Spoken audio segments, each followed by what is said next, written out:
Halo semuanya, perkenalkan saya Dominic Lovely Marvin Aldith dari kelas 10C absen 11. Hari ini saya akan membahas sedikit tentang norma. Namun, apa itu norma? Nah, norma merupakan aturan atau ketentuan yang mengikat anggota masyarakat sebagai panduan tingkah laku. Fungsi norma sangat penting dalam menciptakan harmoni, rukun, dan ketertiban dalam kehidupan bersama. Norma hadir sebagai pedoman dalam berinteraksi di masyarakat, membentuk tatanan yang diinginkan untuk mencapai tujuan hidup bersama.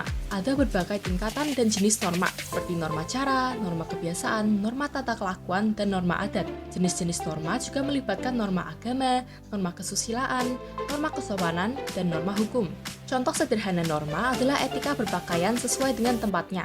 Misalnya, saat berkunjung ke tempat ibadah, diharapkan kita menggunakan pakaian yang sopan dan tidak terlalu terbuka. Ini mencerminkan norma kesopanan dan norma agama dalam masyarakat, seperti antri saat menunggu di tempat umum. Antrian merupakan contoh norma tata kelakuan yang menciptakan keteraturan dan keadilan dalam layanan publik.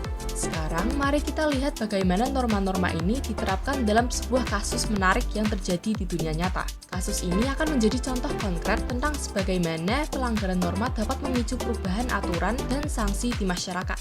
Jadi, mari kita eksplorasi lebih lanjut tentang norma dalam kasus yang akan kita bahas. Ayo kita bahas lebih lanjut.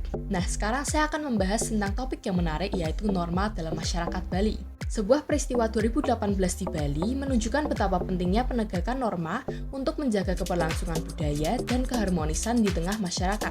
Sebagai gugusan pulau yang kaya akan budaya, Bali memiliki norma-norma yang khas dan harus dihormati oleh setiap pengunjung. Namun, beberapa waktu yang lalu, kita menyaksikan sebuah kejadian yang mengundang perhatian di mana seorang turis berfoto dengan bikini dan bahkan memanjat dinding pura, sebuah tindakan yang dianggap melanggar norma dan nilai-nilai kesopanan Hindu.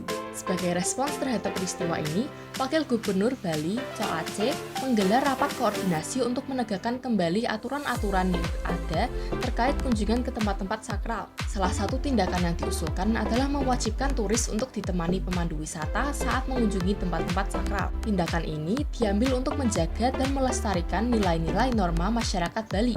Selama ini, turis diharapkan datang dengan pakaian sopan, tidak menginjak area khusus dalam tempat sakral, dan jika terlanjur menggunakan pakaian terbuka, diharapkan menggunakan sarung. Aturan ini tidak hanya menjadi bentuk penghormatan terhadap tempat-tempat sakral, tetapi juga merupakan langkah positif untuk menjaga keberlangsungan budaya dan keharmonisan dalam masyarakat Bali. Dengan demikian, kita semua dapat belajar dari kejadian ini bahwa penegakan norma adalah kunci untuk menjaga harmoni dalam masyarakat dan melestarikan warisan budaya yang berharga. Terima kasih telah mendengarkan, dan semoga kita semua dapat menjadi wisatawan yang bertanggung jawab dan menghormati norma setiap tempat yang kita kunjungi. Sampai jumpa!